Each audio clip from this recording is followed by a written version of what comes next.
Hello, everybody. Welcome to another episode of HazChat by HazMat 101 Consultants. I'm your co-host, Bob Koshik Nano, with my cohort in crime, Mr. Derek Shaman. Derek, how are we today? Doing well. How are you, Bob? Oh, we're peachy. Because what would it be without a day of technical difficulties or flight interruptions for either one of us? Oh, good God Almighty! Um, so this episode, which is going to drop on February 1st, if you're listening to us, it's not that yet, but it will be. We just had our Florida Hazmat Symposium, our 11th year. Um, and if you want to come do hazmat training in Florida in January, I would say come because it's cold everywhere else. That white stuff that we call sand, you guys call snow. Most people anyway. We had a record number of people this year. We had registered 699, right? Right. And then on that day of starting the conference, we had some more people sign up and join. And my understanding is that the conference exceeded 700, somewhere around 720, I believe, is what they hit. That's crazy. We had over 40 instructors and students from around the country and some from other countries. It was a great time. So we just wanted to show you guys a little bit of it because I know a lot of people work on their own conferences. Doesn't matter how big or how small, it's a lot of work. And kudos to those that pull them off for their agencies, and kudos to our people for the Florida one. They did a heck of a job, and there's a lot of things going on and pieces, parts, and it worked out really well. So we'll jump over some pics real quick of it. So the Florida Symposium, as I mentioned, started 11 years ago, and it has just grown and grown and grown.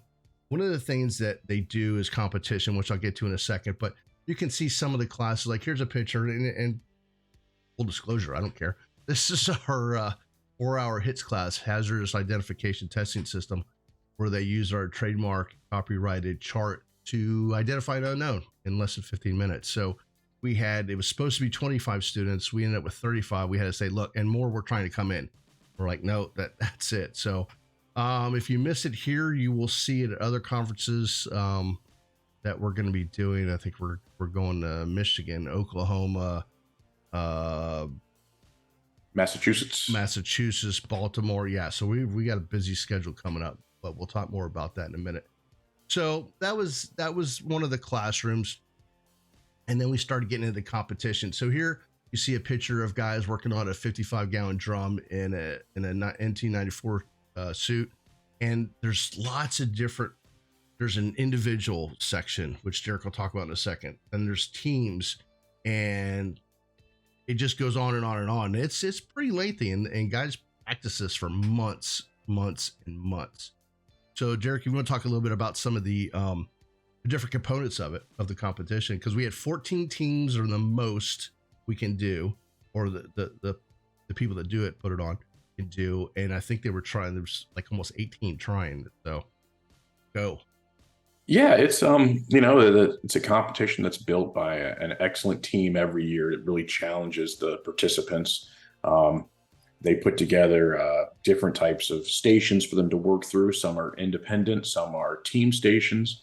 One of the ones is a identification station where basically they're given some samples, and based off of doing some simple field sampling and analysis, they are given some options as to what the product may be, and based off of their results, they determine which one it is. All of them are similar, so they're trying to get the right one, and they'll actually use that information in some of the stations that follow later on. So it really kind of builds on itself, and the scenario gets a little bit more in depth as they go. They go from some tasks that are individual in and out of team tasks. They do a lot of hands-on, and then usually the competition, they wrap it up with a for fun aspect that isn't actually part of the scoring, but it's something to give the teams a little unusual challenge, and gives them a little something fun to do toward the end. So they always do something cool at the end there.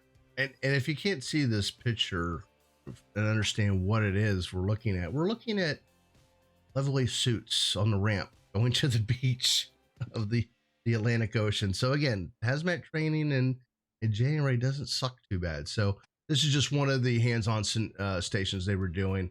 And then Derek was talking about fun stations. We'll get to in a second, but here we have a 306 prop on the side. I mean, these guys go all out with all kinds of different props and what have you.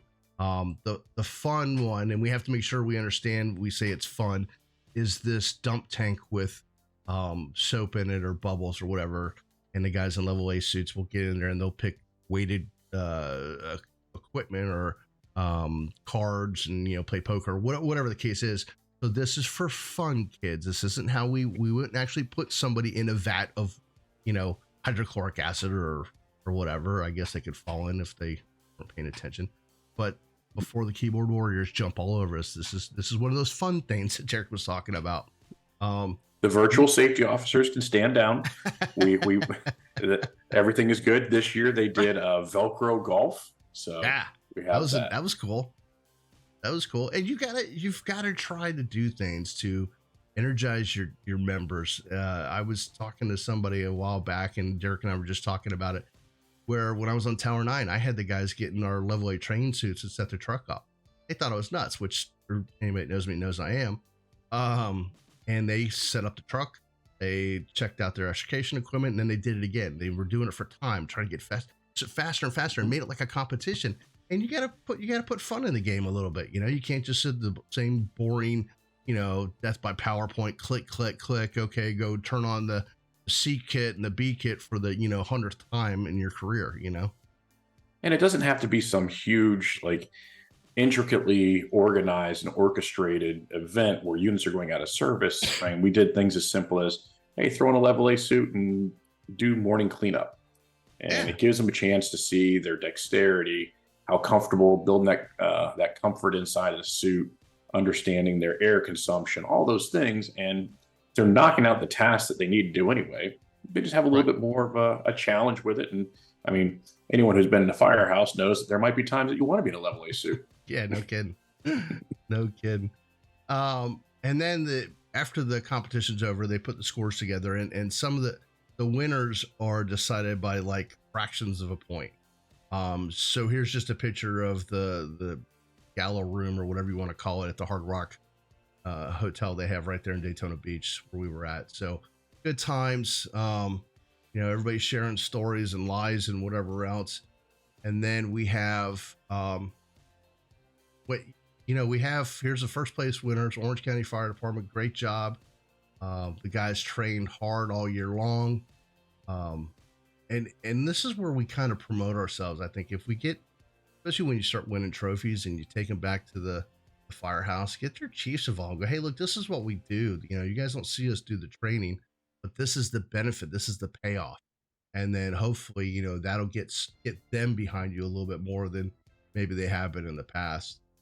And you're measuring yourself against your peers too, and getting an idea of where your team stands. Exactly. Is there something we can do better? We're all in this to have the same goal. Let's learn from each other. Yeah. And here's our guys. They got second place. Very proud of them. They did a great job. I think they've placed almost every year. So we're very, very proud of those guys. Then you have the third place winners, Martin County Fire Rescue. Great job once again.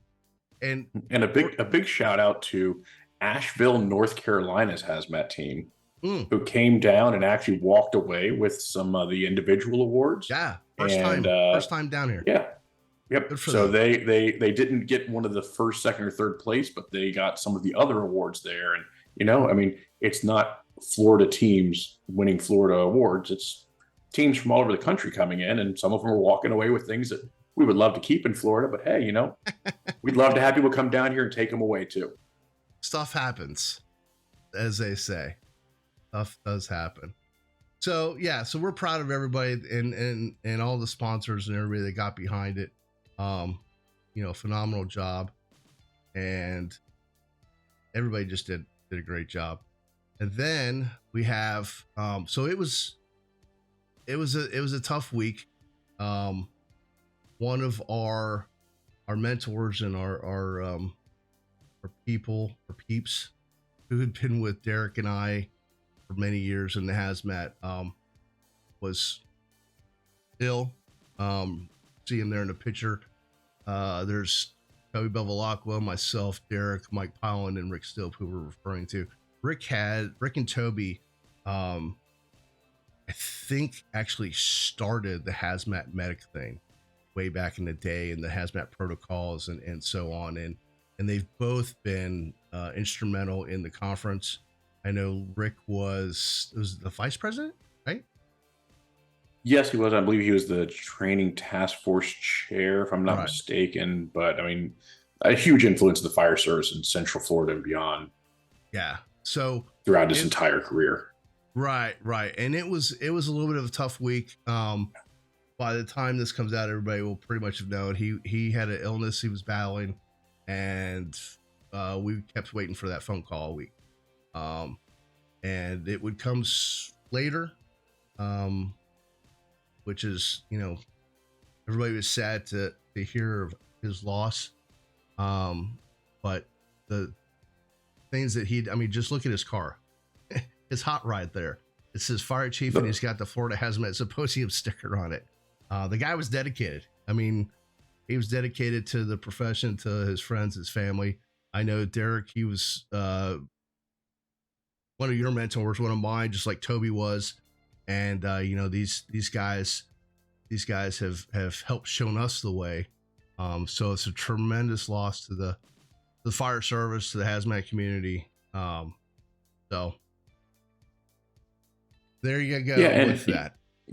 and it also drives home the point of coming out to these conferences is more than just about learning additional stuff. You get to meet people and find out some of the history of how we got to where we are. You get to see the direction things are going, and take advantage of the opportunity to meet people and talk to them, because we never know how long we're going to have with anybody. Yep. And I count myself as incredibly fortunate to have made all the friendships that I have and the influences and being able to be mentored by people like Rick. And if it wasn't for getting out and doing those things, I don't think that I would be doing any of the teaching that I'm doing today. So, I mean, Yep. we owe a huge debt to Rick and to all these guys who have been here and set the foundation for us. And get out there and meet them, talk to them. Yeah, and I will tell you, from especially when I was first coming up in hazmat, every one of these guys that's been around, especially on the train circuit for years and years and years, they do not mind you coming up and talking to them. Don't ever feel like, oh, this guy's so up here I can't talk to. Everybody that I think are the tip of the spear of hazmat have been so arms open, come on kid, let me show you what I can kind of people. And that's what our community is all about. So yeah, like Derek said, make sure you get out there and see these conferences, meet these people. Because we let's face facts, we're only around the earth so many times. So we need to do what we can when we can. So, and that was a quick wrap of our Florida Hazmat Symposium. Well, before we go though, we wanted to mention one of the projects that myself, Derek, and Mike Plosky started several months ago, called HazMat HQ. Here's the January cover of the January 24 edition. Put it out once a month. And we have different people subscribe, send us articles, whatever. We are now in 37 countries, I believe. It's kind of crazy since when we started this, 5 months ago, 6 months ago, maybe. So encourage you to check it out. Go to the website, hazmathq.com, and you can see the past issues, all free of charge. It's about sharing the information. So then we have some websites to show you guys, talk about, obviously, Hazmat 101 Consultants Facebook, YouTube page, and website. You can go to our YouTube page and see all the past episodes of HazChat. Please make sure you subscribe and like, so you are alerted whenever a new one drops, as well as some of the other videos that we've done. Hazmat Guys Roundtable, first Tuesday of every month, 8 p.m. Eastern, and then the Hazmat Group and Hazmatter Group and Common Sense. All great sites for you to check out and see what's going on. Derek, this was a short and sweet episode, but one we definitely needed to make, especially to pay our respects. Got anything before we go? No, it's the beginning of a new year, and looking forward to connecting with people either through here or through a training or any of our other avenues out there. So, everyone reach out, and we hope to see you around here pretty soon. Yeah, we'll be next. I think we'll be Massachusetts, then Michigan, then Oklahoma, then Baltimore, and then we got gigs spread out all in between. So we're we're picking up. We're hitting the ground running once again. If anyone's So having a barbecue and wants us to come teach something, we'll come over. We yeah, like food. yeah, we like food. We'll sit around, let you feed us and give us drinks. So all right, well, you guys have a great rest of your whatever day it is you're listening and watching, and we will see you next time.